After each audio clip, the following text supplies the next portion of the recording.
ask all forum participants to take their seats. The session 1 is about to begin.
Dear attendees of the forum, please take your seats.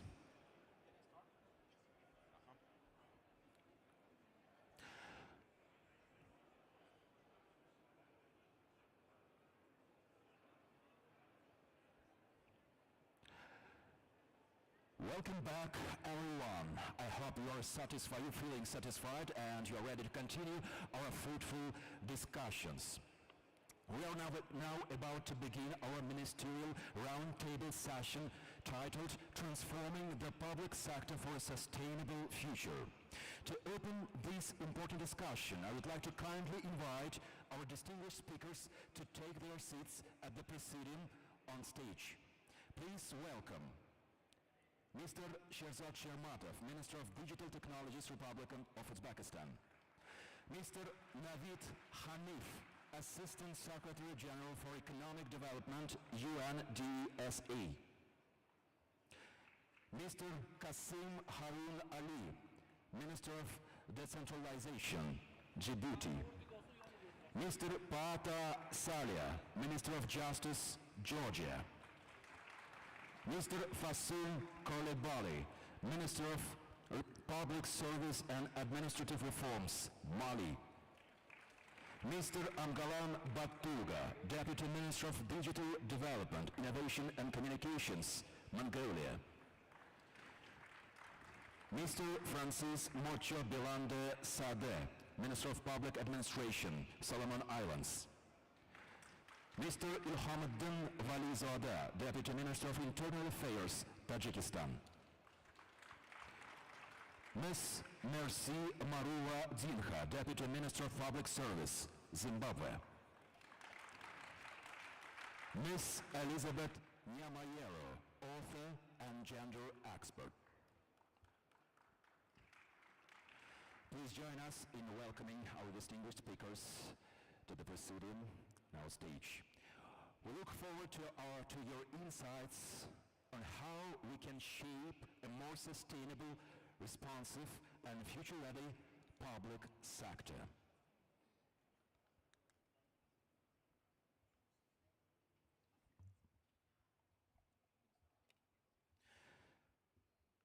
And now, we would like to give the floor to Mr. Sherzad Shermatov, Minister of Digital Technologies of the Republic of Uzbekistan.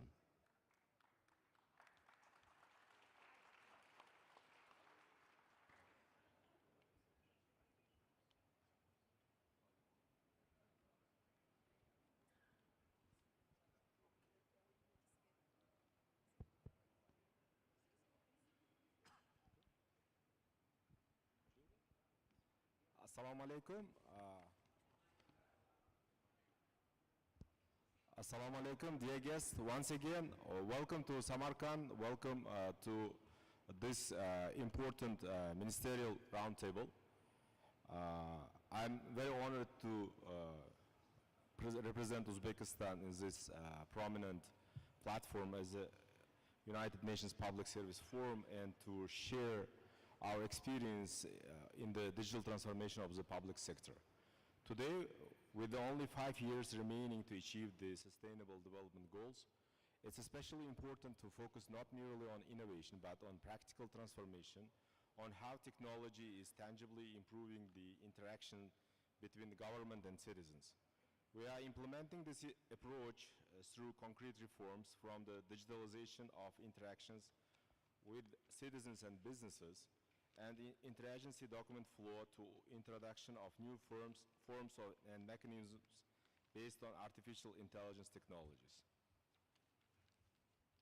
First and foremost, public administration reforms in Uzbekistan are guided by key principle articulated by His Excellency President Shavkat Mirziyoyev. It is not the people who should serve government bodies, but the government bodies that must serve the people. This has become the guiding philosophy of our transformation, placing people and their needs at the center. In this context, Uzbekistan operates a unified portal of interactive public services, my.gov.uz, providing citizens and businesses with access to over 760 types of e-government services. The country has 208 public service centers that provide offline access to all administrative services, even in remote regions. We have introduced the Unified Identification System, OneID, integrated over 200 government information systems into an interagency platform and implemented a unified billing system to simplify service payments. Notable examples also include the digital notary project, which enabled 100% of notarial procedures to be conducted online. The e-parliament system, which allows citizens to participate in legislative discussions, and the digitization of customs, which has reduced cargo clearance times 3 times. Today, all document exchange between government agencies is conducted through a unified electronic document management system using digital signatures. This has automated internal processes and saved over 1,000 tons of paper every year. We view digitization not as a goal in itself, but as a tool to enhance public trust and citizens' engagement. This approach is already gaining international recognition.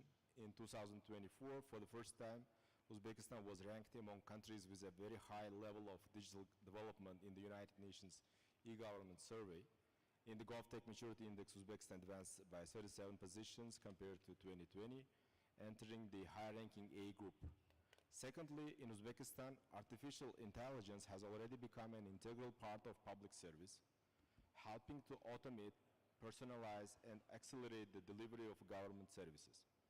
We are actively integrating artificial intelligence and biometric technologies into the public sector. Among notable examples, Mukhlisa, the voice assistant of the public service portal, which has already processed over 1 million user requests, a voice assistant Davron used within the tax system to assist citizens in calculating and paying their taxes, Odil in the field of justice designed to search and analyze legal information. An intelligent search engine has been implemented in the National Legislation Database Lex.us, allowing users to find legal norms by meaning and making legal information more accessible to all.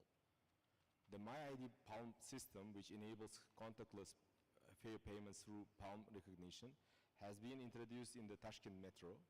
The broader MyID biometric technology is also being applied in banks, marketplaces, and fintech platforms to ensure secure customer identification. As a result of its initiatives in the field of artificial intelligence, Uzbekistan advanced 17 positions in the 2024 Global AI Readiness Index and achieving the highest position in Central Asian region. Thirdly, Uzbekistan is confidently moving towards becoming a global exporter of IT and enabled services. Our goal is to transform the country into a regional hub for the IT industry. As of today, over 750 out of almost 3,000 resident companies of IT Park are already exporting digital IT-enabled services. The total export of digital and remote services has, in less than half a year, reached nearly $500 million. And hopefully this year we will reach our first $1 billion of IT exports. And it's already being exported to more than 90 countries, including the United States, European Union, United Kingdom, United Arab Emirates, Republic of Korea, and others. We have established IT Park representative offices in Japan, Saudi Arabia, Republic of Korea, and recently in China. And I hope that these offices will be also attracting more and more companies to Uzbekistan. And by 2030, we would like to achieve annual exports of $5 billion a year. Fourthly, one of the key priorities of our digital agenda is the support of startups. We see startups as drivers of future economic growth and as a source of innovative state-driven solutions. The Digital Startups Program has been launched, under which 4 acceleration cycles have already been implemented, supporting over 160 projects in areas such as GovTech, FinTech, EdTech, and beyond. A modern venture capital infrastructure has been established in the country. Over the $150 million US dollars has been attracted into venture capital funds, with 15 new funds currently operating within the country. We already have 2 unicorns. This year alone, many local startups have attracted international and domestic investors. And Uzbekistan has risen by 12 positions in the Global Startup Ecosystem Index, reaching 98th place and entering the world's top 100 for the first time. I would especially note that Tashkent has been recognized as the fastest growing startup city in Central Asia. Our goal is not merely to create startups, but to build a sustainable innovation environment in which ideas quickly turn into products and talents are actively supported. Fifth, any digital transformation is impossible without people.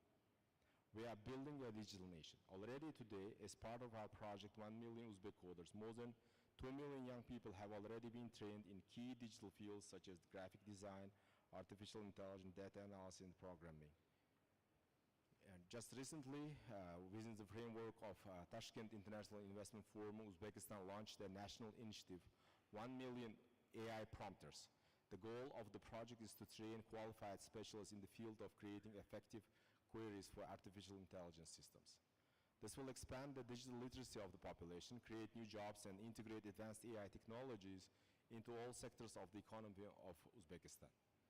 And Uzbekistan leads the way in investing in workforce skills. According to last year's Coursera report, the country ranked first in the share of learners in the workforce, highlighting its commitment to training workers with in-demand skills. Of the 1.1 million Uzbek users on Coursera, 90% are students actively pursuing courses in programming, data science, computer literacy, graphics and design, and foreign languages. For the first time, Uzbekistan hosted the Asia-Pacific Informatics Olympiad and achieved its first success. Our school's students won bronze medals among 900 participants from 40 countries. In 2026, we will be honored to host the International Olympiad on Informatics, one of the world's most prestigious competitions in the world.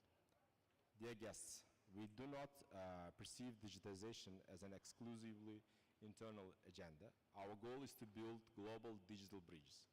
In this regard, Uzbekistan supports the export of digital public solutions, including identification systems, electronic document management, tax administration technology, and others. Proposes the launch of a joint United Nations Uzbekistan program to train digital professionals for countries across Asia and Africa. Stands ready to share its methodologies and digital platforms as open source technologies. Distinguished ladies and gentlemen, digitization is not merely about introducing new technologies. This is a new format of relations between the state and the people, based on trust, transparency, and mutual understanding. Uzbekistan is ready to move forward on path in close partnership with the international community. Thank you for your attention. I would be delighted to welcome you to Uzbekistan's GovTech booth after the session, where you can explore in greater detail the digital solutions that are already transforming our public sector. Thank you. Rahman.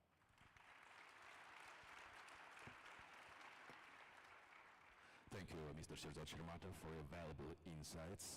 Ladies and gentlemen, let me introduce you moderator of session 1, Ms. Elizabeth Nyamayero, author and gender expert. Please welcome. Thank you so much.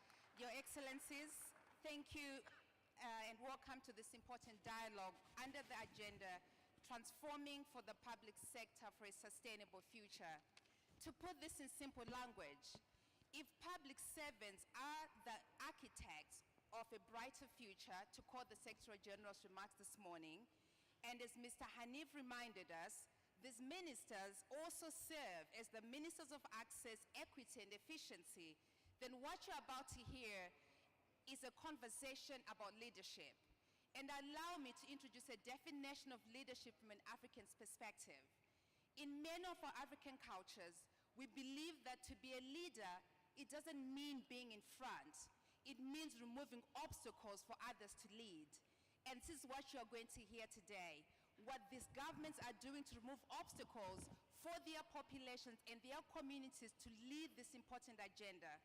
It's already been stated this morning that we are running behind on the SDGs, but there's also so much hope, and you hear this today, of solutions that are already working in many communities around the world.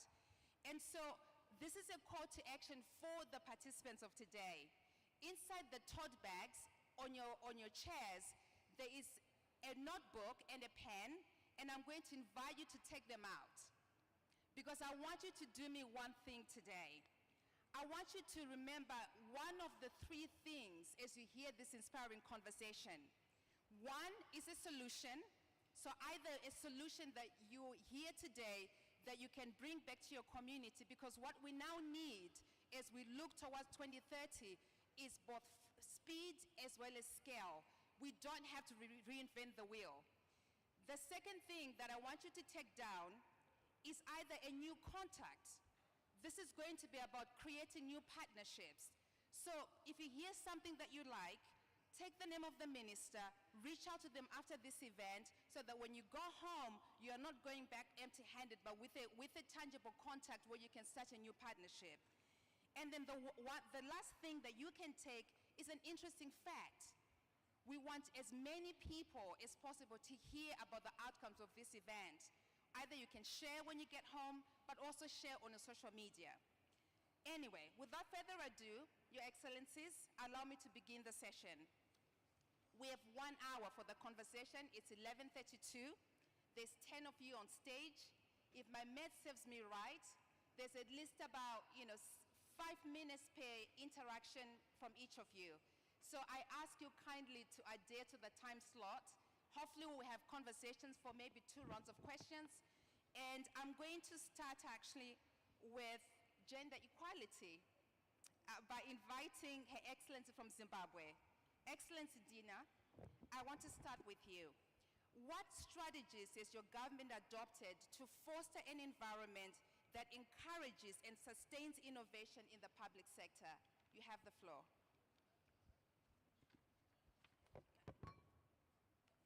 From there, you have a mic. You can use your mic.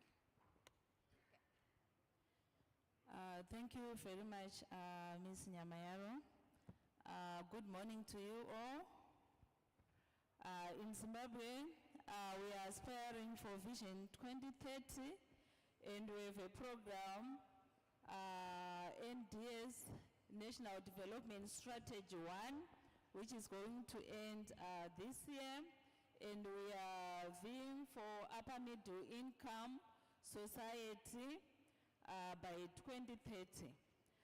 So what we did in Zimbabwe for sustaining innovation, we have innovation hubs and industrial parks, which is being administered by the Ministry of Tertiary and Higher Education, and it's a university-based program, whereby in each university, in each college, there are innovation hubs where they are doing experiences, and in the hubs, they come with ideas. We are trying to bridge the gap between an academia and an industrialist.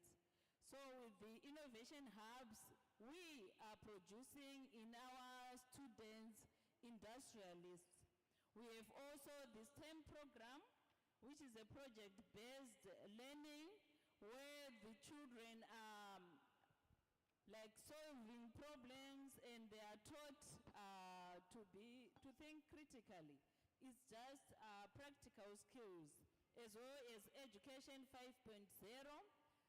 We had Education 3.0, which translated to Education 5.0. After we added two pillars of innovation and industry.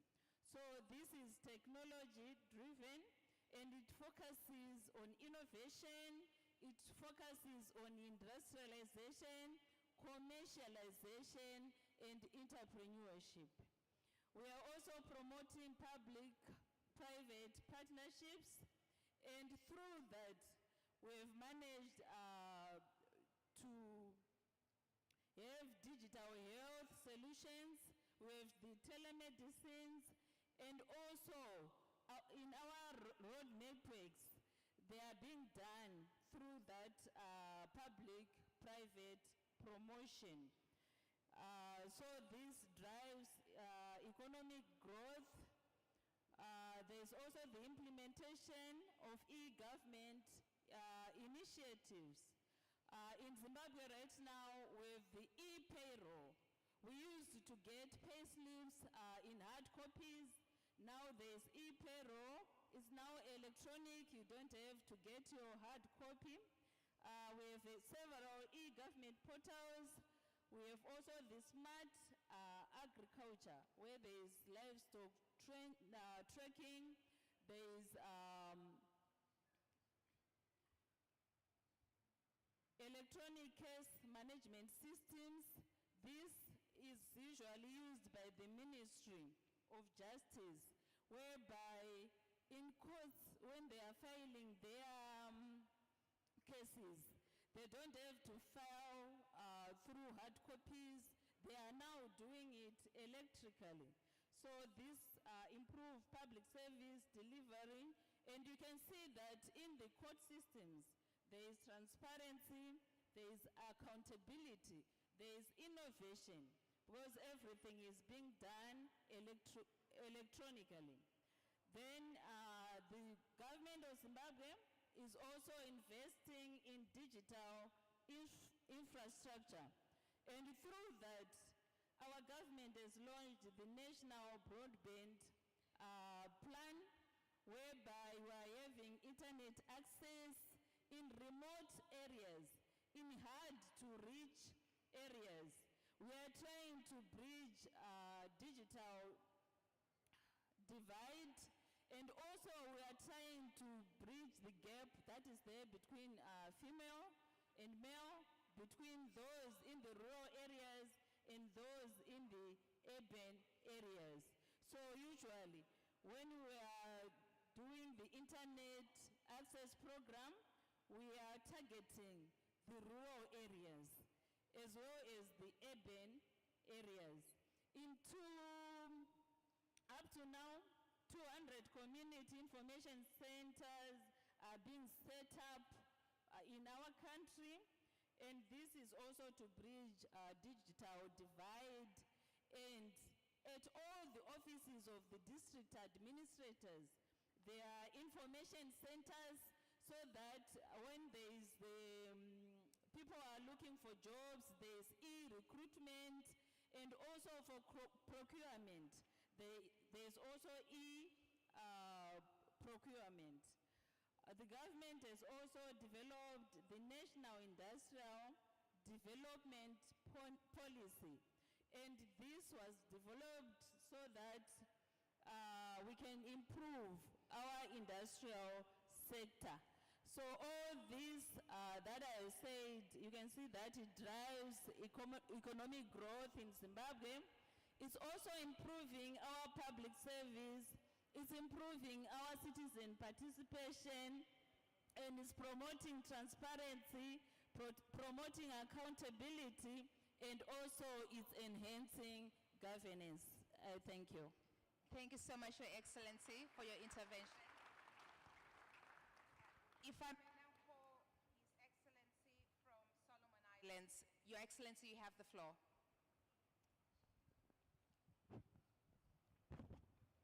Thank you, Moderator, Your Excellencies, ladies and gentlemen.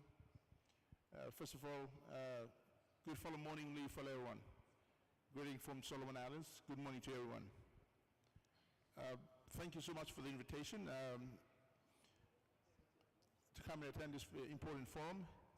I will deliberate on the same question as my other colleague. Solomon Island government has adopted several forward-thinking strategies to foster and sustain innovation in the public sector, but particularly in alignment with its broader development goals. These strategies include the digital transformation and innovative strategy. The government has prioritized digital transformation as a core enabler of innovation. These include harnessing technology to improve the public service delivery. For example, the use of the D365 financial payment system introduced in 2023 and 24 in the Ministry of Finance and Treasury, and the use of the Orion Human Resource Management System. This strategy enhances transparency and accountability through digital tools, restoring public trust by improving the citizen-government interface. The second strategy is the Inclusive Digital Economy Scorecard.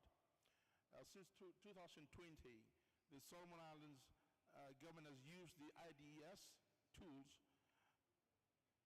to track digital transformation progress across its ministries. In addition to that, it helps to identify innovative barriers and inclusion gaps, inform policy and regulatory reform based on data-driven insights, and engage over a number of ministries across the government sector in innovation and focus workshops. The third strategy the Somali government have adopted is the strategic policy reform. Using the IDS data, the government has updated the National Financial Inclusion Strategy to better support innovation and digital access. The government has adopted 3 major policy actions that support digital and public sector innovation. The fourth strategy is leadership and institutional support. The Ministry of Communication and Aviation and the Central Bank of Solomon Islands have led innovation efforts, with the Prime Minister's Office playing a central role in launching and supporting these digital government initiatives. In addition to that, the capacity building and collaboration strategy have the government to train in cross-ministerial collaboration to build the culture of innovation. Workshops and validation sessions have aligned ministries on innovation goals and foster collaborative mindset. These strategies reflect a deliberate shift toward anticipatory governance where data, technology, inclusive policy making are used to proactively shape the future of public service. Thank you so much, Your Excellency, for your intervention. May I call upon His Excellency from Djibouti. Your Excellency, you have the floor.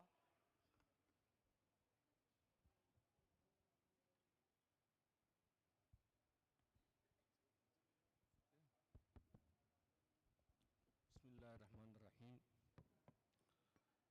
Bonjour à toutes et à tous.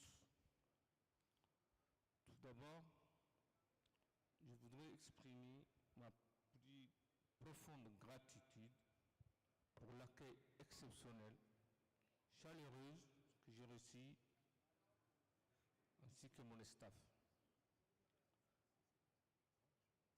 C'est un véritable privilège d'être ici aujourd'hui et de participer à cette conférence d'une importance capitale sur l'innovation dans le service public.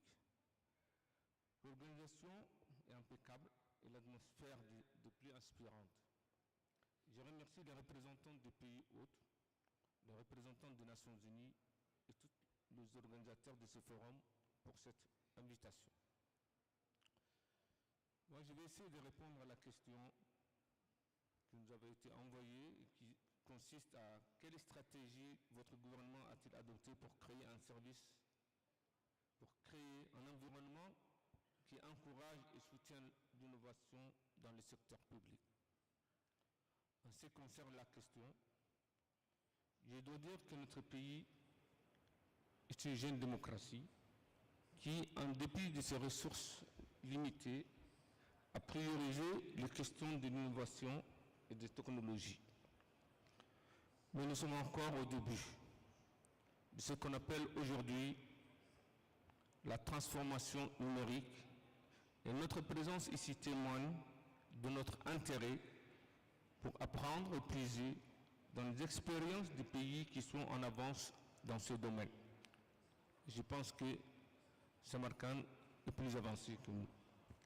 Le gouvernement Djibouti a créé en 2021 le ministère de l'économie numérique et de l'innovation qui est chargé de mettre en œuvre la politique du gouvernement dans le domaine de la transformation, la digitalisation et de l'innovation technologique. Et pour soutenir le sort des jeunes entrepreneurs porteurs de projets numériques. Cette première initiative a été notre porte d'entrée avec la volonté politique d'introduire de l'innovation dans le secteur public et en soutien aux initiatives privées. L'objectif que nous recherchons vise la transformation de l'économie à travers le développement de nouveaux secteurs créateurs de richesses, d'emplois et d'inclusion sociale. Ce ministère est doté d'une feuille de route qui pose les jalons qui répondent aux exigences de la transformation nationale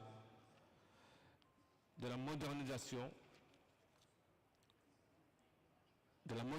de l'administration et de la réalisation des objectifs de développement durable. Le numérique doit agir sur les ODT de manière significative. Nous considérons que c'est un levier puissant pour atteindre les objectifs de développement durable, et notamment dans les aspects de fourniture des services publics. La vision recherchée est que les pays deviennent une smart nation, une économie prospère, durable et une administration digitale au service de la bonne gouvernance, favorisant la transparence, la performance, la traçabilité et la redevabilité. C'est ce qui est entendu de cette stratégie de Smart Nation cible. Une administration digitale e-service, une économie numérique, promotion de l'entrepreneuriat, une participation citoyenne et le développement d'une culture numérique, un développement de compétences numériques, un cadre réglementaire et un renforcement des infrastructures numériques.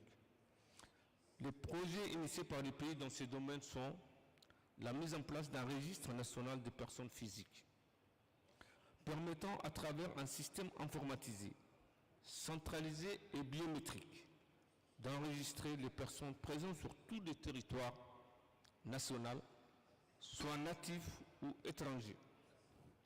Nous avons réussi à déployer un nouveau système unique biométrique pour la gestion des documents officiels dans la République de Djibouti. Il concrétisera la mise en place d'un registre national des personnes physiques et aussi la mise en place du numéro national d'identification unique. Ce système, qui se met en place progressivement, permet de faciliter les échanges d'informations entre les administrations, sécurité, justice, impôts, santé, éducation, banque, télécom, élections, et j'en passe. L'objectif est un service public efficace, en mesure d'offrir des services d'une manière intégrée, transparente et sécurisée.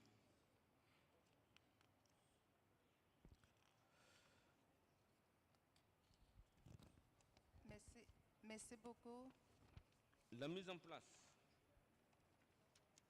dans e-gouvernement, il s'agit à travers ces projets de promouvoir à tous les niveaux de l'administration, des technologies et de l'information et de la communication pour moderniser et d'apporter une innovation dans la fourniture des services publics.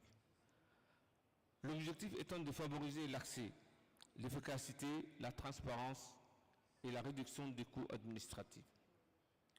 Ce travail que nous avons initié est en cours de progression et propose à titre expérimental des services en ligne et permet d'interchanger des données des différentes administrations pour favoriser l'interporalité. Nous avons mis en place aussi un centre dédié à l'entrepreneuriat et à l'innovation et aux personnes qui veulent créer leur propre entreprise. C'est un centre où il est possible d'accéder à des formations et des appuis conseils sur le plan technique et financier pour initier des projets. C'est en fait un incubateur pour accompagner les créateurs d'entreprises à transformer une idée ou un concept en projet fiable. Le fossé entre la réalité et les projets innovants présentés existe. Pour combler le fossé entre les expériences et solutions possibles, nous essayons de mener des évaluations et de tirer des leçons.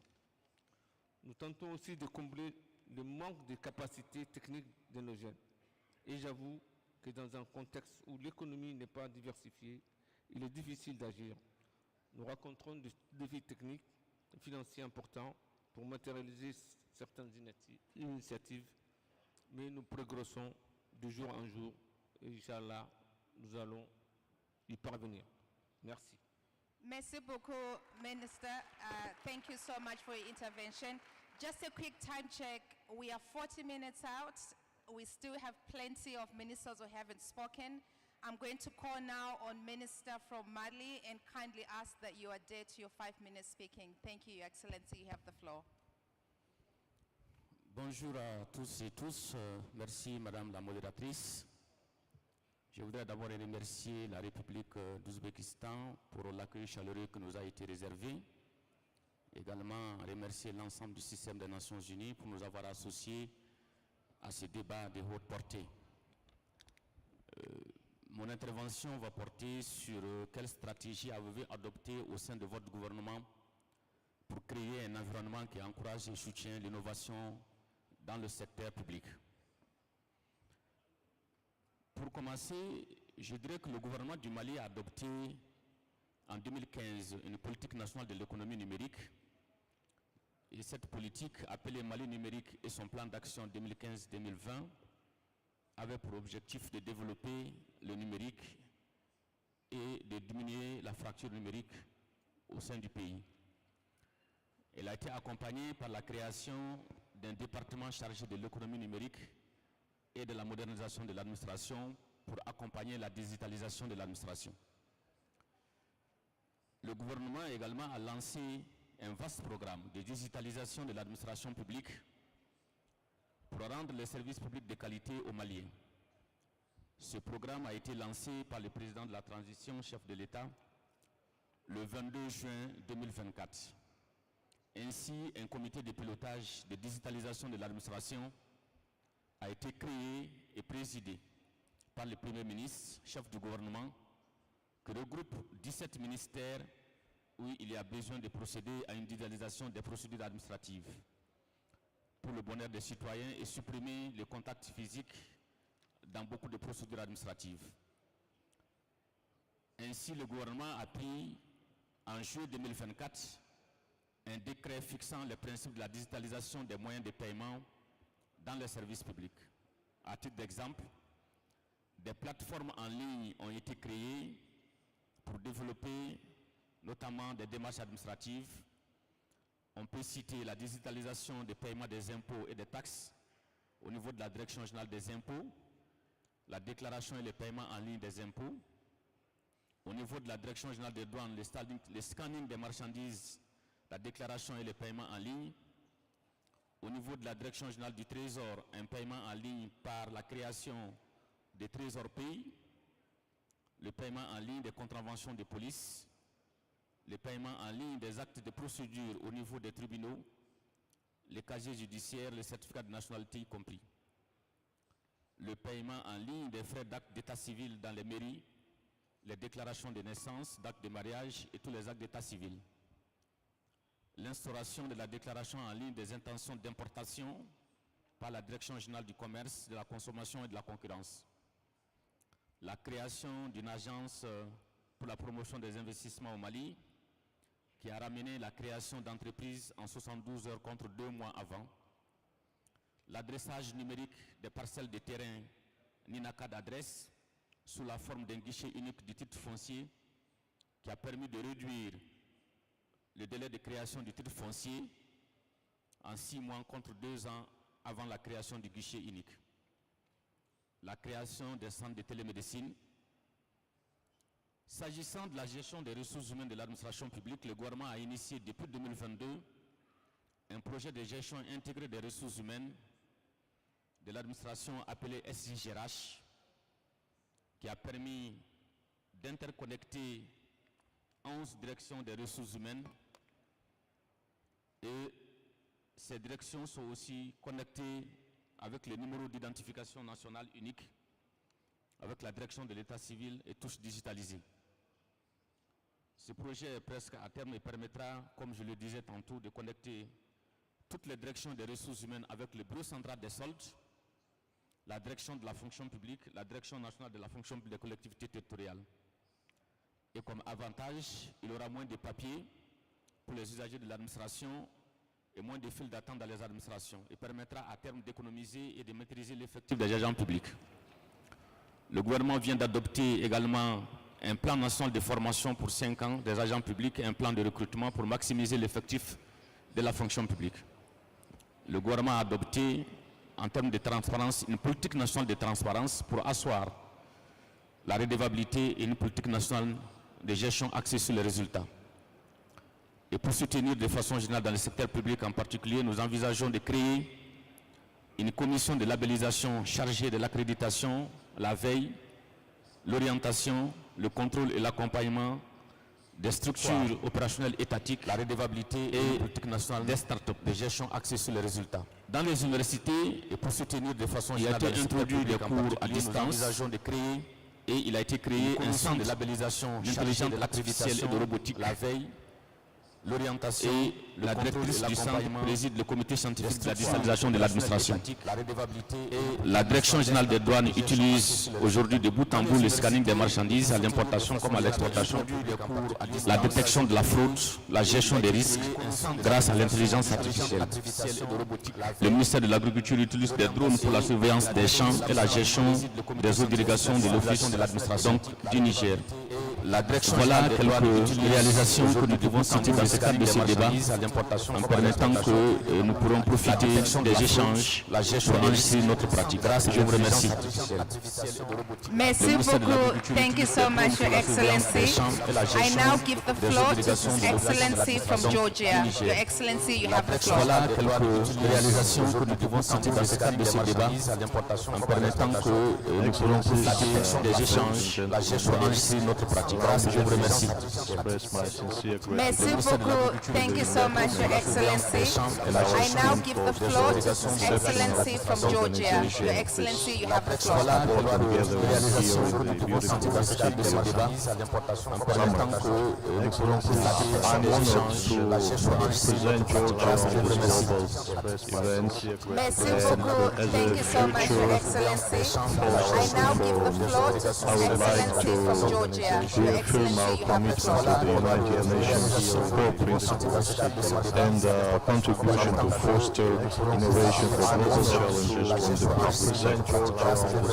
Going back to the question of the session, I would like to ensure at the time of our global challenges ranging from uncertainty and contribution to economics, regional projects, to the technological disruption and the climate change, innovation in public service is not simply an option, it is a necessity.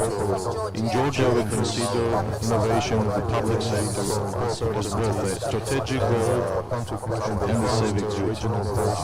Over the past decade, the government of Georgia has remained firm to meet public services, to modernize public administration services, implementation in Georgia will consider and forward-looking reforms. Our strategies are based on several key pillars designed to create a sustainable environment of Georgia innovation at all levels of the government. The cornerstone of our agenda is the public administration reform strategy, which encompasses the development of a transparent, accountable, efficient, and corruption-free governance system, where the state institutions implement policies that are tailored to the needs of the citizens. Georgia has been a strong advocate of open data and digital citizen engagement. The illustration of citizen-oriented governance and institutional guarantee for the application of United Nations core principle leave no one behind as our service halls, so-called public service halls in Georgia, offering over 500 services in one space via one-stop shop principle for online. This model streamlines service delivery, reduces administrative burden, strengthens institutional credibility. The same concept applies to the space penal system, where we have opened several hubs in prisons to give the equal access to the public services to inmates. We went even further and created mobile service mechanisms to provide our citizens living in the remote areas hubs which will give the equal access to digital premises. Georgia has pursued legal and regulatory framework for digital first solutions. One of the very recent examples of this approach is the remote registration of protectors implemented by the National Agency of Public Registry. These innovations enable individuals to register property from any point in the world through a secure digital platform. This milestone demonstrates our commitment to removing barriers and enhancing access to essential services. Furthermore, part of the Ministry of Justice, Georgia has developed a digital and secure strategy of Georgia 2025-2030, and its accompanied action plan for the next 2 years. This is another important strategic instrument which ensures the sustainability of the digital environment and innovative public services. We all agree that it's never enough to have only good policy action papers without effective and efficient implementation. Therefore, the Digital Governance Agency under our ministry is the institutional guarantee for the inclusive and prompt application of digital governance. Thank you, Your Excellency, for your remarks. Let's shift gears for a second and talk about capacity building. And I'm coming to you first, Your Excellency, from Tajikistan. What strategies has your government adopted to attract and retain skilled professionals in the public sector? Thank you, Your Excellency, for your remarks. Let's shift gears for a second and talk about capacity building. And I'm coming to you first, Your Excellency, from Tajikistan. What strategies has your government adopted? Прежде всего, разрешите выразить благодарность заместителю генерального секретаря, руководителю департамента по экономическим и социальным вопросам Организации Объединенных Наций и министру цифровых технологий Республики Узбекистан, уважаемому Шерзаду Шерматову, за приглашение принять участие в данном мероприятии.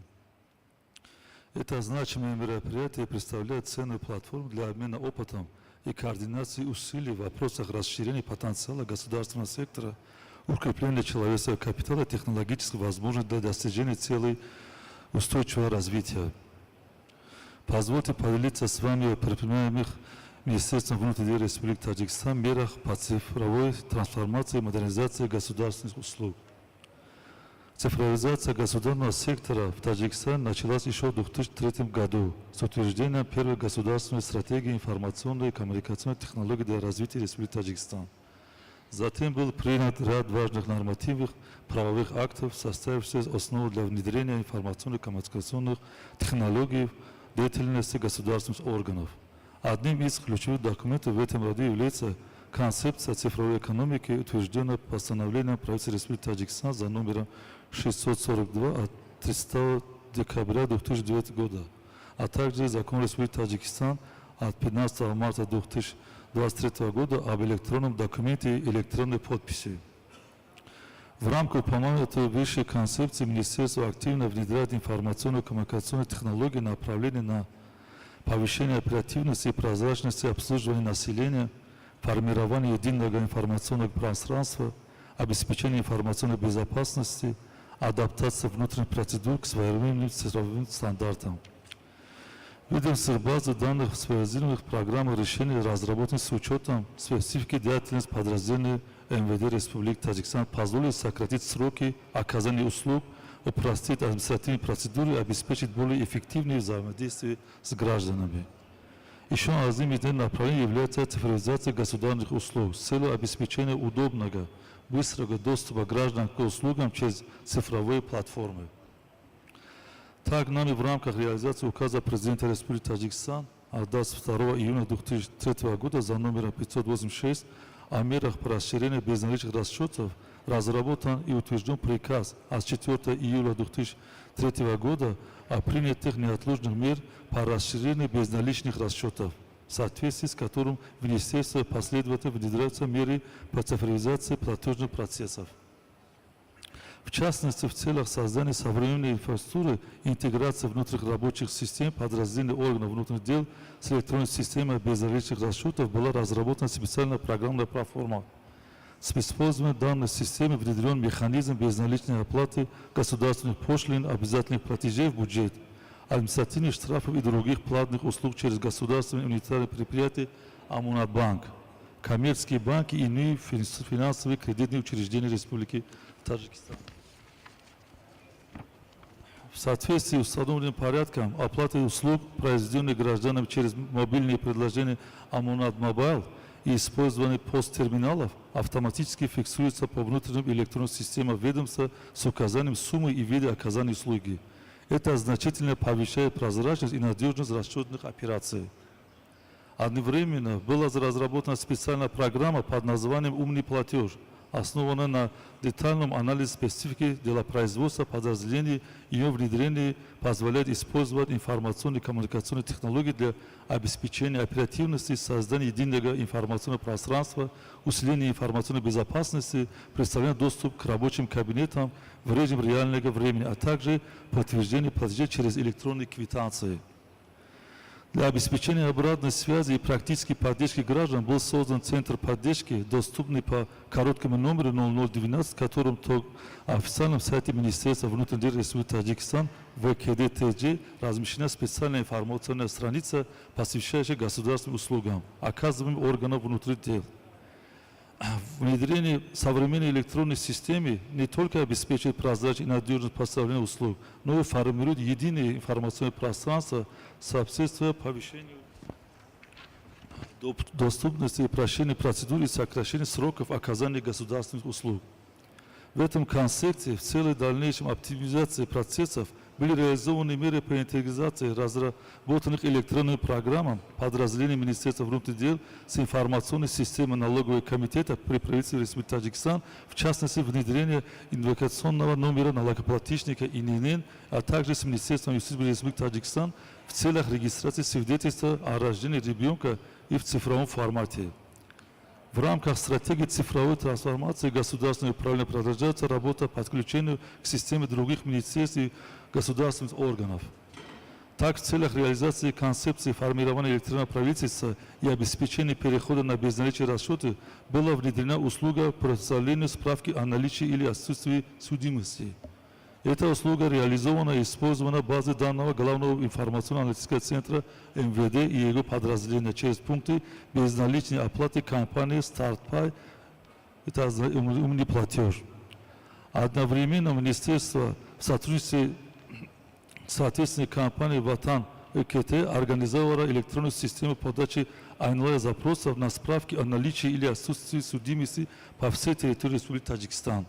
Мы сейчас поэтапно подключаем все наши подразделения к этой системе. Уважаемые господа, на сегодняшний день экспертно-криминалистические подразделения МВД Таджикистана осуществляют прием оплаты и представляем услуги в безналичной форме через электронные платежи системы ГУП, Сберегательный банк Республики Таджикистан, Амунатбанк и ЗАО Душанбе Ситибанк. Другим направлением, которое обозначил глава нашего государства, является кибербезопасность, а также разработка и внедрение надежных механизмов защиты информационных платформ и данных. Следует отметить, что в современных условиях стремительное развитие цифровых технологий и роста киберугроз основную актуальность приобретают меры по обеспечению информационной безопасности. В связи с этим министерства были предприняты необходимые шаги по защите данных и устойчивых информационных систем. Вопросы эффективного использования бюджетных средств и обеспечения их прозрачности расходования в указанных подразделениях находятся под постоянным и строгим контролем руководства министерства. Уважаемые участники форума, в своем послании к Маджлиси Оли ключевых направлений внутренней и внешней политики Республики Таджикистан президент Республики Таджикистан, уважаемый Эмомали Рахмон, объявил 2025-2030 годов годами цифровой экономики и инноваций. Это решение отражает стратегические стремления страны продвигать инновационные технологии во всех сферах экономики и общественной жизни. Объявление 2025-2030 годов цифровой экономики и инноваций подчеркивает готовность Таджикистана к масштабным трансформациям, и эти инициативы направлены на улучшение качества жизни граждан, укрепление национальной экономики и повышение ее конкурентоспособности на международной арене. Министерство внутренних дел Республики Таджикистан также готово переходить на цифровые технологии и придает особое значение модернизации и цифровизации государственных услуг как важнейшему фактору устойчивого развития республики. Наше министерство открыто к международному сотрудничеству и диалогу, готово внедрять инновационные подходы с современными партнерами, двигаться к общим целям, обозначенным повесткой дня до 2030 года. Мы уверены, что обмен опытом и лучшей практикой на наших международных платформах, как сегодняшний форум ООН, способствует выработке эффективных решений, направленных на повышение качества государственного управления и укрепление доверия граждан. Благодарю за внимание и желаю всем участникам форума плодотворной работы и новых успехов. Спасибо большое. Thank you so much, Your Excellency. For the audience, we have their one of three in terms of partnership. Tajikistan has made a call for partnership, so please take note of that. I now want to turn the floor to the Excellency from Mongolia. Excellency, we've heard a lot about innovation labs becoming more popular, and I know this is something that your country is working on. In what ways, though, are you ensuring that they actually bridge the gap between experimentation and scalable impactful policy solutions in a way that serves the underserved? Your Excellency, you have the floor. Okay. Yeah, thank you for the question. And first of all, thank you, Mr. Shomatov and Mr. Nadi, for organizing this event, and also wish all the delegates successful 3 years. To answer your question, the Ministry of Digital Development of Mongolia looks at innovation, you can say maybe in 3 ways. One, obviously, to develop the legislation in Mongolia, especially since Mongolia is a middle-income developing country. There's a need for clarifying certain scopes, especially between the public and private sector. One of the principles that the Ministry of Digital Development work under is transparency and not driving out the private sector from the public sector, from the public space. So we understand that there needs to be good collaboration, maybe even through a PPP between the public and private. Number two, we think there needs to be an integration, not just through vertical integration, meaning between ministries and also agencies below the ministries, but also horizontal, meaning sharing of information and also exchange of information, especially this critical information between the agencies, between the government. So we think that's critical. Because the resources are limited, we need to capitalize on the information sources we have. So we think, number two, how to support innovation is definitely integration between the key line ministries and also the agencies within the government. Number three, and this is the most important, is and we're discussing this throughout the forum, is supporting the public servants, public staff, making sure that the talent is driven to this sector, especially to the private sector. There's incentive for talent to come into this sector, especially the public is leading this initiative. We see that private companies are doing necessary establishment of systems, but we think, again, a collaboration between private and public is key, and that's why a talent absorption, meaning bringing talent into this sector, is key. Also, transparency, we think that's fundamental. Making sure that all information and all data, all financial information is transparent to the public. We do this through open data in Mongolia. So even an individual, even a child can view and access how this public funds are being spent. So we think that's critical. And in summary, public talent, bringing in talent is important, transparency is important, and also finally collaboration between the public and private sectors. Thank you. Thank you, Your Excellency, for your remarks. Mr. Hanif, I do want to give you the floor. One of the things you said in your remarks this morning, which was very powerful, was the idea that we now need to move faster and together. As UNDESA, how and what kind of support can you offer countries who want to accelerate progress on the 2030 agenda? You have the floor. Thank you so much, moderator. This has been a very energizing conversation. But before I get to the technical support that we offer, I just want to refresh our memories that today, the Public Service Day, should make us realize how lucky we are to be in the public service. It's an honorable job to have, because when people run into trouble, they are hit by a disaster, by a pandemic, by a catastrophe, they all look towards you.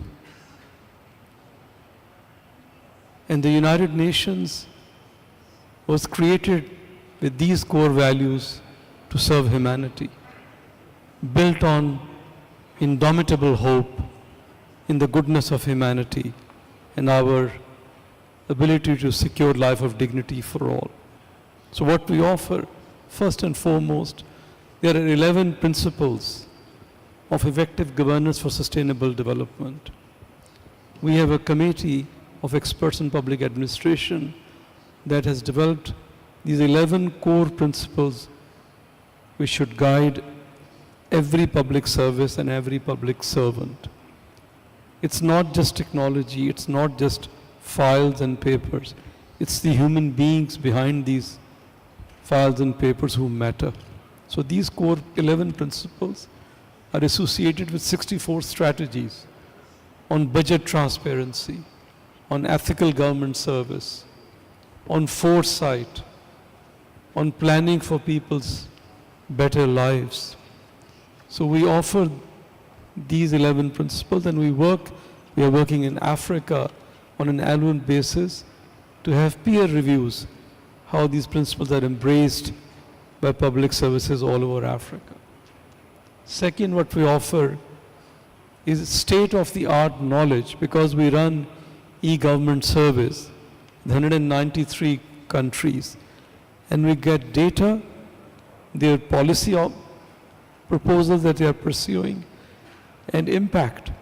All of these are captured in our e-government survey, and we can share that knowledge with each one of you whenever you need.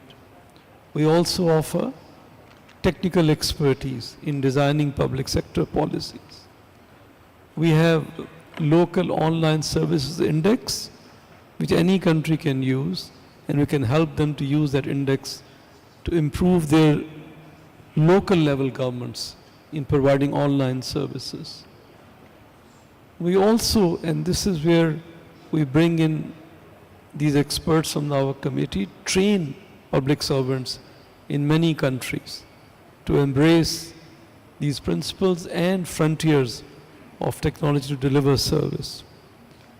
We also, and this is a role that we have performed, our Division for Public Institutions and Digital Governance, the UN Department of Economic and Social Affairs. We are working with audit institutions all over the world, how to evaluate countries' performance on sustainable development goals, the supreme audit institutions. You can also share that knowledge, which you can use to evaluate your own performance with the 2030 agenda and how to improve it. But last of all, as I mentioned in the beginning, the United Nations is here to inspire, to restore your confidence and hope in the better future that is coming our way. Despite the turbulent times, in the end, the better angels of human beings will prevail. And this public sector will have the key role in making sure that we live for these values and we deliver peace and prosperity for each and every country and for humanity on a secure planet. Thank you so much, moderator. Thank you, SG, for providing us with hope. Excellencies, distinguished delegates, thank you for this rich and engaging conversation. Here's some of my own key takeaways, and I hope you have plenty more than what I'm going to share here today. I think this dialogue has underscored really the importance of this national strategies driving innovation, digital transformation, and capacity development in the public sector. From fostering inclusive, innovative ecosystems that we heard about, to nurturing skilled public servants, to promoting AI literacy, and shifting institutional mindsets. Your shared experiences have underscored both the agency and opportunity of transformation in pursuit of the 2030 agenda. We also appreciate your input, ASG, UNDESA, in terms of how and what you would support countries with through capacity building, peer learning, online services, and continual partnership. So let us carry forward the momentum of today's discussion with a renewed commitment to collaboration and action at all levels. Thank you for your engagement, and we look forward to continuing this important work together. If you may now join me in giving our delegates and dignitaries a big round of applause.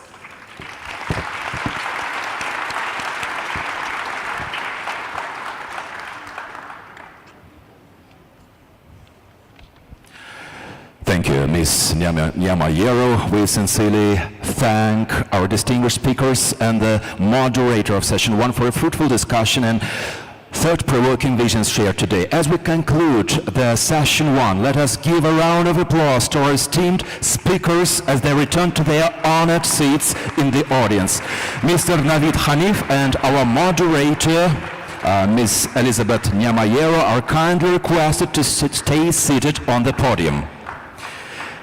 Your contributions today offered valuable insights into transforming the public sector for a sustainable future.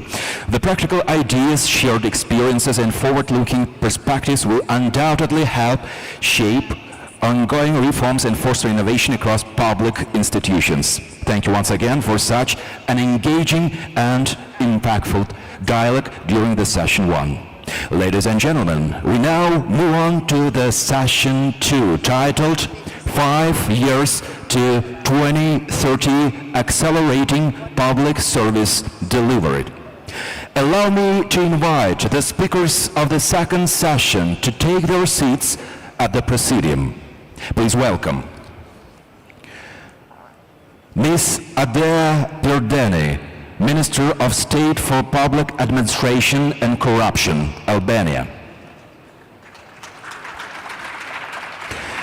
Mr. Ceyhun Salmanov, Deputy Chairman of the State Agency for Public Service and Social Innovation, Azerbaijan.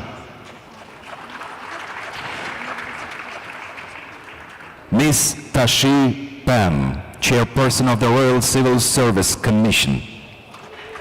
Mr. Davor Bunoza, Minister of Justice, Bosnia and Herzegovina. Mr. Salman Jacobs, Chairperson of the Civil Service Commission, Namibia. Mr. Mahat Said Ali Ba Avain, Minister of Labor, Oman. Mr. Olivier Boukal, Minister of Public Service, Senegal. Mr. Johan Forsell, Minister of Migration, Sweden.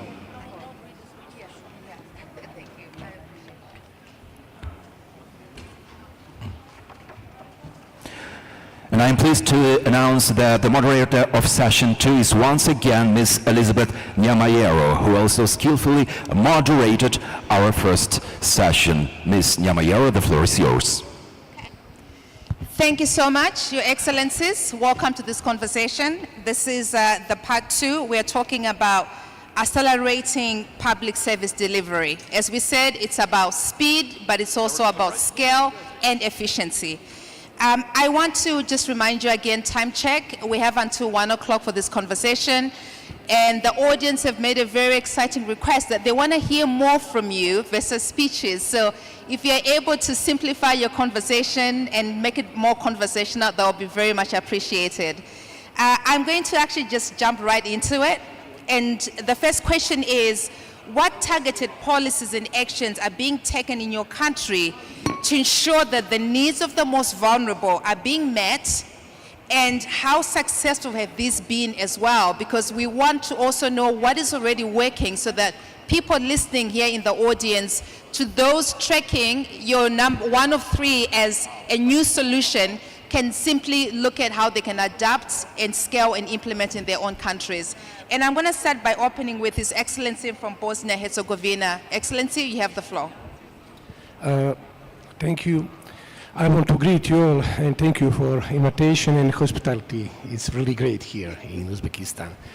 I'm Minister of Justice of Bosnia and Herzegovina, but under my competence is also public administration in Bosnia and Herzegovina. First, I want to explain that Bosnia and Herzegovina is a state located on the southeastern part of the Europe, but we are not member of the European Union, even that we opened accession negotiation last year, which was a big success for Bosnia and Herzegovina. When it comes to vulnerable groups in Bosnia and Herzegovina, I will mention the top 5 vulnerable groups in Bosnia and Herzegovina. They are persons with disabilities, the Roma population and other national minorities, victims of the war that occurred between 1992 and 1995, internally displaced persons, asylum seekers and refugees. The key challenges that we have in Bosnia and Herzegovina is limited access to social and health protection, discrimination, and difficult realization of fundamental rights. I have to say that we have a huge assistance from the international organization, for example, UN bodies for UNICEF, UNHCR, World Bank, and delegation of the European Union. Also, we established the domestic institution in Bosnia and Herzegovina to provide assistance for these vulnerable groups, and the main institution is the Ministry for Human Rights and Refugees. When we are talking about target police in both policies in Bosnia and Herzegovina, I would like to highlight the following: the development of action plans. For example, the strategy for addressing the Roma issue in Bosnia and Herzegovina has been successfully implemented. The strategy has made progress in education, employment, housing for this category of population. Also, we established a very quality of free legal aid for vulnerable groups in Bosnia and Herzegovina. And our greatest ongoing challenges in Bosnia and Herzegovina is how to securing sustainable financial resources to support this group. Thank you. I was very short and I saved your time. Thank you very much. Thank you so much, Your Excellency. I appreciate that. Thank you for your intervention. Now we want to hear the African perspective. Your Excellency from Namibia, the floor is now yours.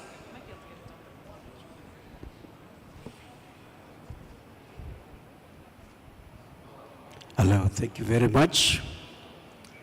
Let me start by also thanking the host country for giving us a pleasant welcome, as well as the United Nations body, the UNDESA, for inviting Namibia to this important forum of the UN Public Service Forum 2025.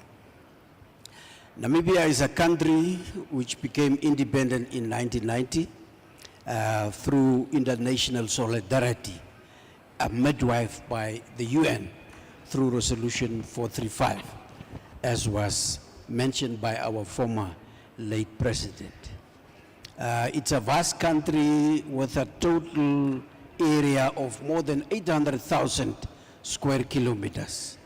Germany, France, and other countries, Italy, can all come into this country. So big the country is, yet it has only a population of 3 million people. One has to travel far distance before receiving the next service. It is in that context that Namibia has put in place targeted policies and actions for implementation and to support its vulnerable community members. The children, the elderly, persons with disabilities, women, people in informal settlements, and also people who are in the rural communities. With regard to the targeted policy framework, Namibia has what is called the Decentralization Enabling Act of 2000, through which services are brought closer to the people. Namibia also has a regular, peaceful, fair and transparent elections on all levels, be it national, presidential, regional and local authority level, so that the elected representatives can take care and identify needs of the people, and together with the national government to provide effective service delivery, needs assessment, risk mitigation, as well as effective interventions to address those issues.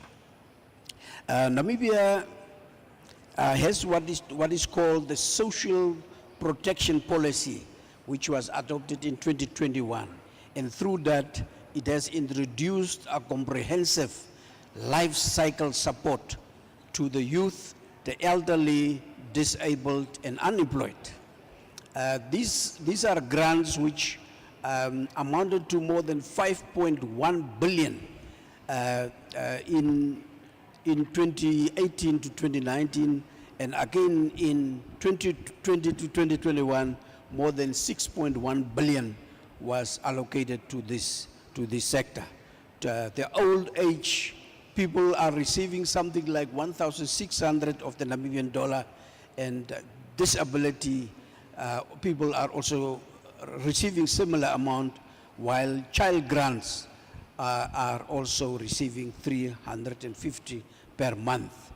This is a coverage of more than 95 to 98% of the elderly, 71 to 74% for the disabled, and the child grants covers around 60 to 66% of the population.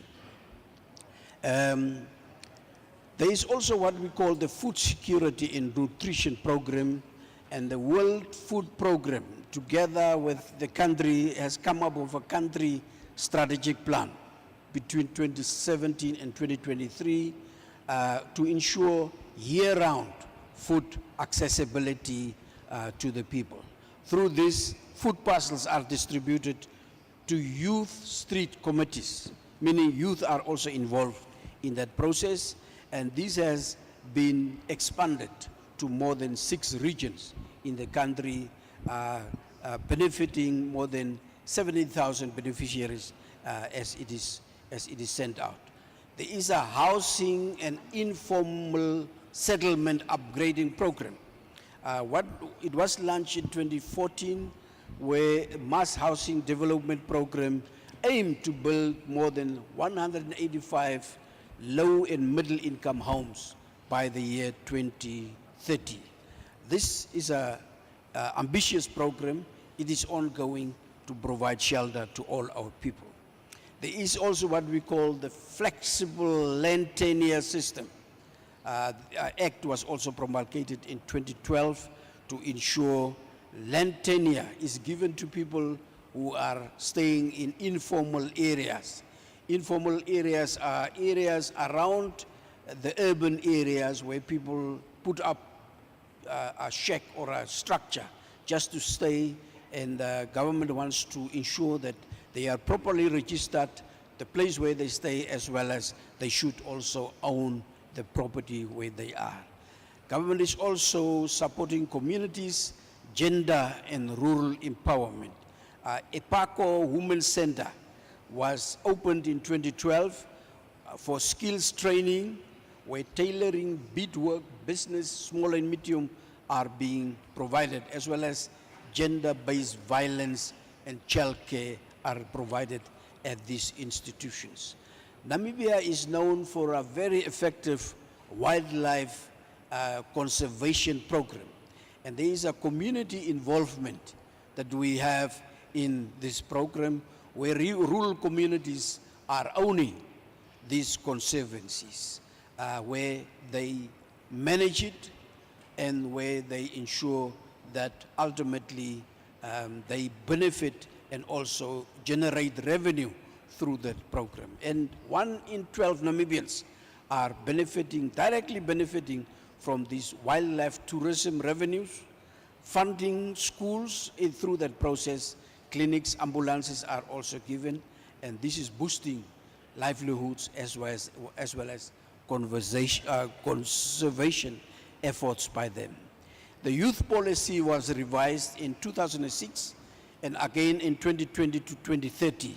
This introduced, this youth program is aimed to promote youth employment and also entrepreneurship, financial support, and land access to the youth. It is a cross-sectoral youth development program, and it has 4 pillars: health and social welfare, education and skills, economic empowerment and inclusion, and civic and political participation. There is also what we call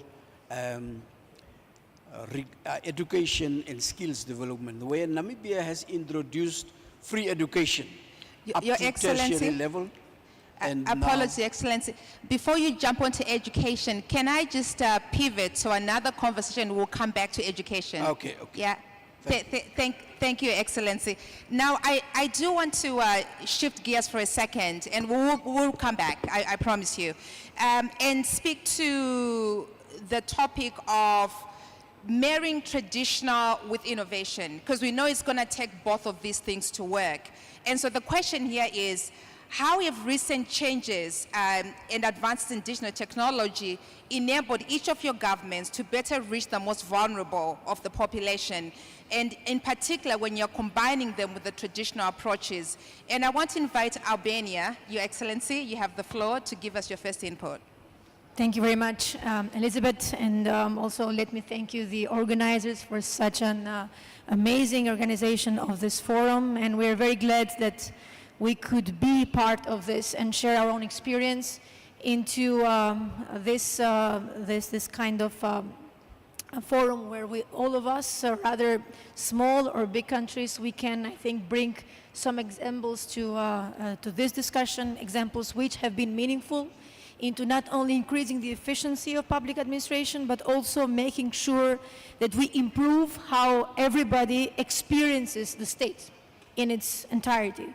So in our case, especially in the past 5 years, we have jumped to offering 1,240 services, which make up to 95% of all services that are now offered online, which means that this has jumped Albania more than 20 positions in the UN e-governance ranking, meaning that with this kind of reform path that we have undertaken, we have transformed the way we interact with citizens and the state interacts with citizens, but also on the other hand, looking from a much more important perspective, how we have made that these services are becoming available, transparent, and we can also use this as a means to curb corruption.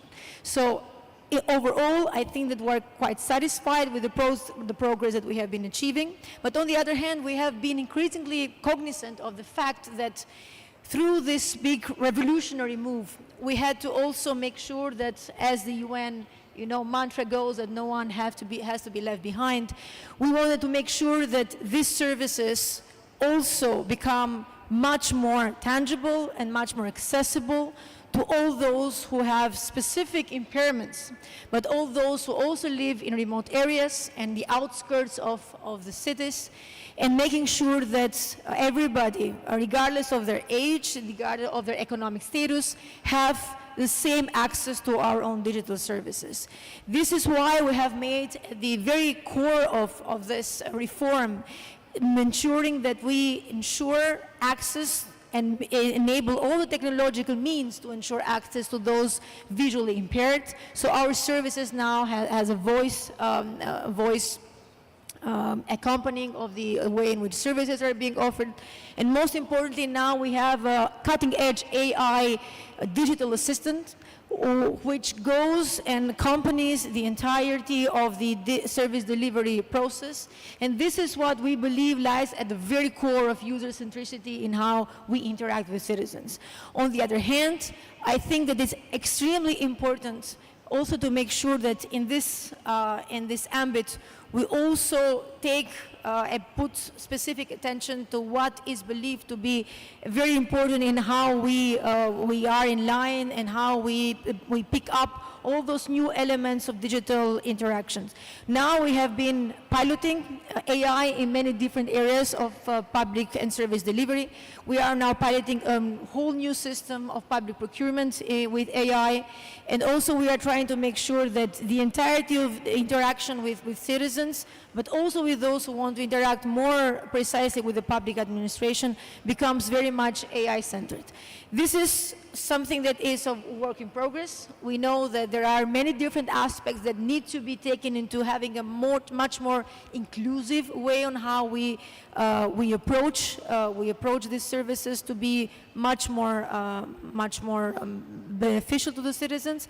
But on the other hand, it's actually important in this vein to ensure and make at the very heart of our own service, civil service system, this kind of upskilling of our own civil servants, to make sure that the civil servants as well, that everybody who lies at the back office is also very much not only aware, but it's also duty, has the skills and is duly skilled to make sure that these services are offered in an efficient manner, but also that the way in which we offer these services is also very much sensitive to vulnerable groups, especially to those who need much more attention than the others.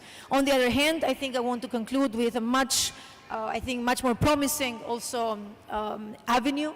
The fact that at the very core of this digital revolution, we have made women as examples of this revolution. We are one of the countries which lies in the top 10 list of having more women in the government, but also our digital governance entire architecture is very much led by women.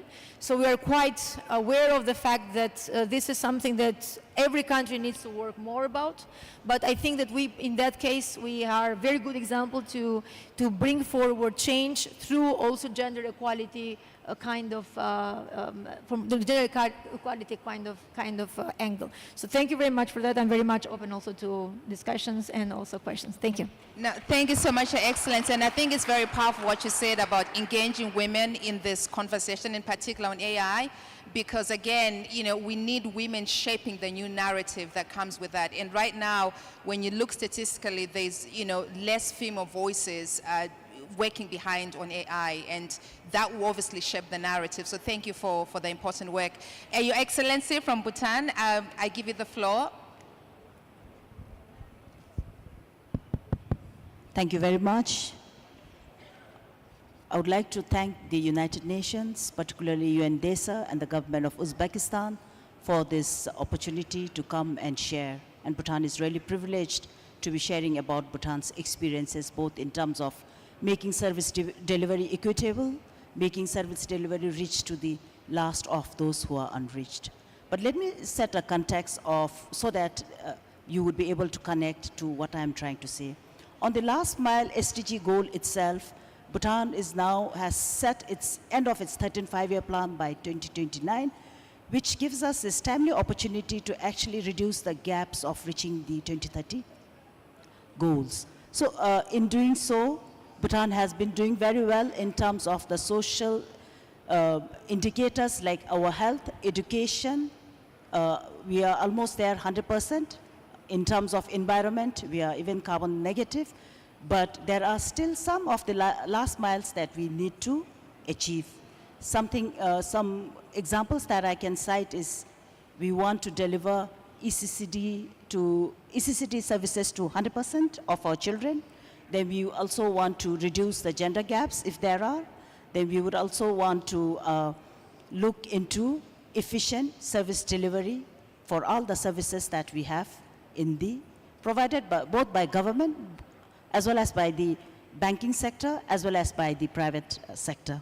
So when it comes to the processes that we have put in place to ensure that the citizens of Bhutan receive services with less pain points, with reduced pain points. So we have an integrated public service center which offers services physically from one single contact point as well as online also from one single contact point. We also have a national digital ID, which is a blockchain based, and a lot of government services are actually loaded into the national digital ID.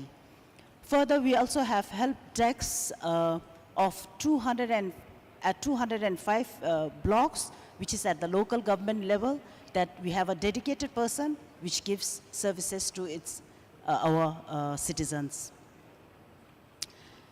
In terms of providing services, the citizens are very satisfied with us, and our new goal is to ensure that the citizens, in our next citizen satisfaction survey, one of the key indicators should be 0 pain points in availing public services. So I would leave it to here. Thank you very much. Thank you so much, Your Excellency, for your intervention. Now, I want to turn on to a very interesting topic. As we know, the SDG made it very clear that it's going to require all of us, multi-partnerships, in order to deliver on this ambitious agenda. And I'll also add my own personal antidote, which is that I don't believe that any of us have to do everything, but all of us have to do something. And those small actions that we take will culminate into the big change that we need to see. So I want to talk to Azerbaijan in terms of partnerships. How is your government leveraged this multi-stakeholder partnership to really drive change towards the last mile? Thank you very much. First of all, I would like to extend my sincere gratitude to government of the Republic of Uzbekistan and United Nations for the warm welcome and also for the wonderful forum. We believe that in order to deliver last mile's essential services, we need collaborative ecosystem which is transparent, efficient and inclusive. And for that, multi-stakeholder partnership is very important. And in 2012, our government decided to create a special state agency for public service and social innovations under the Republic of the President of the Azerbaijan. The organization which I am representing here. And that organization created special one-stop shop model of centers which is called ASAN service. ASAN in our language means easy services. And we believe that the collaboration is not only about PPP, public-private, also we need collaboration among the government as well. Therefore, we gathered more than 15 government agencies under one roof and started to provide one-stop shop services to our citizens. And for now, we have more than 400 services, and about 50% of that services are private services. In our centers, we are not only providing government services, also providing private services. Why? Because we believe that we need to collaborate in order to serve our citizens better. And also, it's very important. Why? Because we need to make sure that no one left behind. When we collaborate, we can innovate very easily, we can develop our services very easily, and we can deliver our services easily. And with the partnership of private sector, we built several platforms, namely ASAN Bridge platform, which is our in-house built platform in order to interoperate between government organizations, also with private sector, to share documents, online documents of citizens. Also, we launched ASAN Finance system, which is the gateway to the government data for banks and insurance companies to get government documents of our citizens in order to serve our citizens easily. And we see that this partnership resulted with the citizen satisfaction. Now we have 99.8% citizen satisfaction in ASAN service centers. And it's not only about our local satisfaction. We got 2 times United Nations award in 2015 and 2019. Besides from that, in 2023, we got an award from the World Government Summit in the UAE, Dubai, Best Service of the World. We have more than 30 memorandum of understandings with different countries, and our concept, which is the collaborative concept for government, for private sector and for citizens, we call it for peace, public, private and people partnership. And we applied our services in our services based on our concept in 5 countries. Launched their own ASAN service concept service centers in Uganda, in Uzbekistan, Indonesia, Afghanistan, and several days ago there was an inauguration ceremony of a public service hall in Ethiopia. And we think that now if we extend the sphere, it's not only about public, private, and government, also it's about international partnership as well. That's why we are open to all partnerships, all discussions, and at the end I would like to thank you for the opportunity being the part of this meaningful discussion. Thank you very much. Thank you so much, Your Excellency. Another call for partnerships.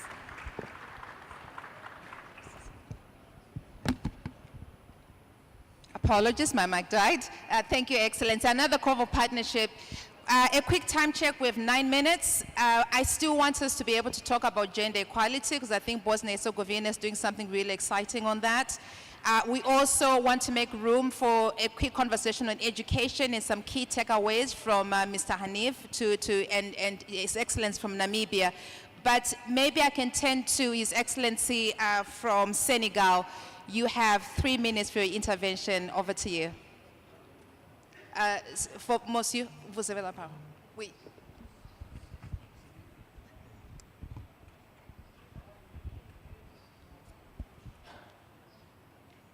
Non, ça marche pas. Merci. Oui, ça marche. Merci, Madame, pour la question. Vous me permettez de remercier les services du département des affaires économiques et sociales des Nations Unies pour l'organisation de ce forum. Je voudrais également remercier les autorités de la République d'Ouzbékistan pour l'accueil chaleureux qu'ils nous ont réservé. Maintenant, pour revenir à la question de l'égalité des sexes, je crois que c'est une préoccupation mondiale, mais bien prise en charge par les autorités sénégalaises. La question de l'égalité des sexes est consignée aussi bien dans notre charte fondamentale qui est la Constitution, mais il faut dire que nous avons une stratégie nationale d'équité et d'égalité donc du genre. Ce qui fait que tous ces textes-là essaient donc de mettre en avant donc l'égalité des sexes. Mais pour notre part, nous, du ministère de la fonction publique, pour mettre en œuvre tous ces textes-là, nous avons pensé qu'il fallait mettre en tout cas une batterie d'initiatives, et parmi lesquelles nous pouvons citer une académie donc, du leadership féminin que nous avons créée et qui aujourd'hui essaie de capaciter les femmes, les outiller dans des techniques diverses donc, et relationnelles pour leur permettre de pouvoir répondre réellement aux besoins donc, de leur société. Nous permettons aux femmes également de pouvoir occuper les fonctions les plus stratégiques dans notre État en les capacitant dans des domaines divers. Et c'est cela que sert donc cette académie donc, de leadership féminin. Mais il faut dire également qu'il y a une batterie donc, de mesures initiées par le ministère de la Famille et des Solidarités qui met en place un dispositif d'accompagnement des femmes à travers donc, des entreprises agroalimentaires donc, féminines. Donc c'est un ensemble d'accompagnement que nous offrons aux femmes pour permettre donc, l'égalité donc, des sexes, entre l'égalité des sexes. Donc voilà à peu près de façon ramassée ce que fait le Sénégal en matière d'égalité et d'équité en matière en termes du genre. Merci beaucoup, madame. Merci beaucoup, Your Excellency, for your intervention. I'm also going to ask Bosnia-Herzegovina, Your Excellency, to talk about how you've integrated gender equality within your strategy. Thank you. I can say that Bosnia and Herzegovina has made progress in ensuring the gender equality. I will just mention some laws and the institution that we established in the last period. We adopted the law on gender equality, which is in line with the Convention on the Elimination of All Forms of Discrimination Against Women. We established the Agency for Gender Equality as well as gender centers with the aim of protecting gender equality. We also adopted anti-discrimination law, which places significant emphasis on the prohibition of discrimination based on gender, and also the institution of ombudsman. They play a crucial role in protecting gender equality.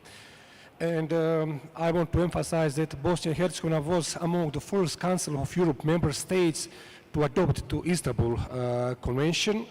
Also, we have strengthened our criminal legislation to better combat gender-based violence. Our labor laws include provisions stipulated equal representation of genders. And according to our legal framework, 40% representation of women is required in state institutions. I cannot say that in practice we respect this, because we have results about 25 to 30% of women are in public services. But for the first time in history in Bosnia and Herzegovina, we can see the women on high level position. For example, we have collective presidency in BIH. We have 3 members of the presidency of BIH, and now for the first time we have the woman. It's Mrs. Željka Cvijanović. She's also one of the member. And for the first time in history in Bosnia and Herzegovina, we have a president of a government of Bosnia and Herzegovina state level. Chairwoman is Borjana Kriša. So I think that we can see the progress in Bosnia and Herzegovina when we are talking about gender equality, and that we actually have made very good results in the last 10 years. Thank you. Thank you so much, Your Excellency. This is a very important topic, because as we know, not only women are half of the world's population, women and girls, they are also half of the world's solution. So not unless we include women in a meaningful way in any of this conversation and the actions on the ground can we actually achieve the SDG goals. So thank you so much for that. Excellency Namibia, as we wrap up, I want to just come back to you. You were talking about education.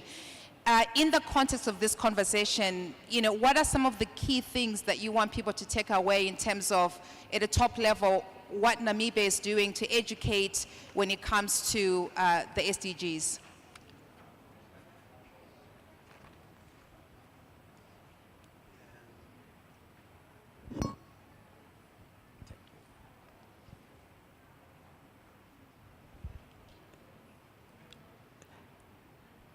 Namibia has been going all out to support the SDGs. And it has put in place mechanisms to do that, as well as policy framework in ensuring that Namibia also ensures that United Nations SDGs are taken good care of. Namibia is one of the countries that also has, on the one hand, the first issue, the first SDG, which is the poverty reduction, is something Namibia takes it very seriously. And in this regard, the Ministry of Poverty Eradication was set up, and but this ministry was taking care of vulnerable people, elderly, and all of that in terms of providing different services.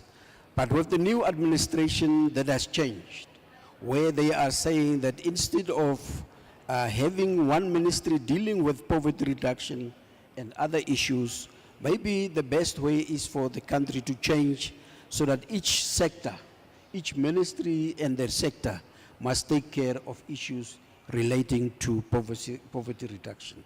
And further to that, also education in Namibia is free. It is from the primary to secondary, and come year 2026, education on the tertiary level will also be free, to be provided free throughout all the countries, as far as it relates to tuition and other fees that are required at the university level. Thank you so much, Your Excellency. I want to stay on the topic of education as we sum up this panel discussion and turn to Mr. Hanif from UNDESA. What are some of the key takeaways? What have you learned and that has inspired you today? And what do you want people to take away as well? Thank you, moderator. And how many minutes do I have? How many minutes do I have? You have 3 minutes. 3 minutes. Yes. And you want me to capture what I learned today? Just the top level. And people can find you after if they want First to of take a all, it has been an conversation. honor to be part of both panels, enriching conversation and very illuminating national experiences. But I want to say since morning and since even yesterday, what I see, and I saw the manifestation in these conversations, so far what we have witnessed is the spirit of Samarkand should come into public service. What is the spirit of Samarkand? Samarkand is known for pushing the frontiers of knowledge, pursue innovation, and innovation is critical for every public service to deliver effectively. So innovation is one message that I've heard in different words, but innovation is key. Second element of the spirit of Samarkand is openness. Keep your minds open to other cultures, to other approaches, to other knowledge streams. And that's what Samarkand accomplished by opening its mind to every culture, every knowledge stream it innovated. Third is cooperation, collaboration, working together, hold the key to accelerate the achievement of the 2030 agenda. And that is also the spirit of Samarkand. Cooperate with anyone who comes to you with knowledge and solutions. So these are the 3 things I have learned. And what DESA can do, we can carry forward the spirit of Samarkand to other forums also. Thank you. Thank you so much. I think Mr. Hanif has summed it perfectly. The only thing left for me to say is, may I ask you to all please stand up? And let's give our ministers from round 1 and round 2 a big round of applause.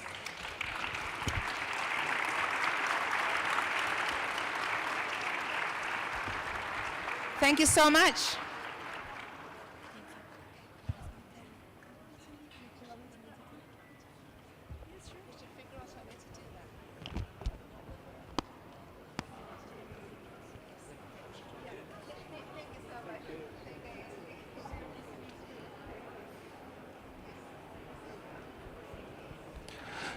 Thank you, our dear moderator and distinguished speakers, for the insightful contributions and engaging discussion during session 2. Your perspectives have greatly enriched our dialogue on how to accelerate public service delivery over the next crucial 5 years. We now kindly invite all participants to join us for lunch, which is being served in the designated dining area in the hall named Sun.